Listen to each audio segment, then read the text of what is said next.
Dear students, আজকে আমি তোমাদের কাছে ম্যাথের একটি গুরুত্বপূর্ণ টপিকস নিয়ে চলে এসেছি। এই কোশ্চেনটি একটু খেয়াল করো। দেখো, তোমাদের কিন্তু ডিপিএইচসি, এডাব্লিউও অথবা টিপিও এই এক্সামে কিন্তু কোশ্চেনটি এসেছে।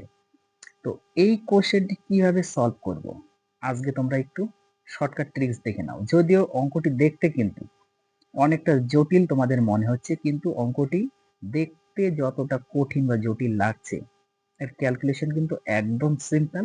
খালি একটু খেয়াল করো। দেখো, প্রথমে আমরা একটু মার্কিং করে নিই। 1243 গুণ 1243 রয়েছে, তাহলে এটাকে যদি আমরা এ ধরি, হ্যাঁ, আর এটাকে যদি আমরা বি ধরি, আর 928, তাই না? 1243 আর 928, তাহলে 1243কে আমরা এ ধরি, তাহলে এখানে কিন্তু আর একটা আছে, তাহলে এটা কিন্তু হয়ে যাবে আমাদের এ আর এ গুণ করলে এ স্কোয়ার, মাইনাস মাইনাস বি আর বি যদি গুণ করি তাহলে হচ্ছে বি স্কোয়ার, তাই না?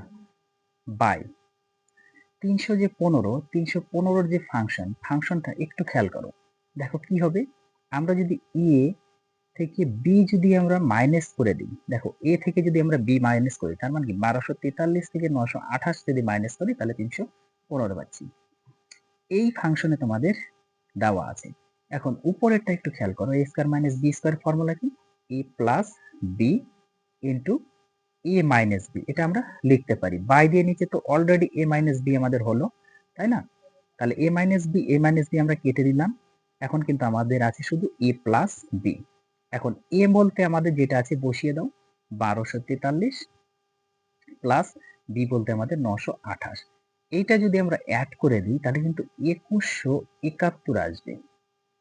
2171, অর্থাৎ অপশন নাম্বার 1 কিন্তু তোমাদের সঠিক অ্যান্সার।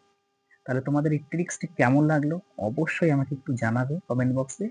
আর ক্লাসটি ভালো লেগে থাকলে, যারা এখনো পর্যন্ত আমার চ্যানেলকে সাবস্ক্রাইব করেনি তারা অবশ্যই চ্যানেলটিকে সাবস্ক্রাইব করে একটু পাশে থাকবে।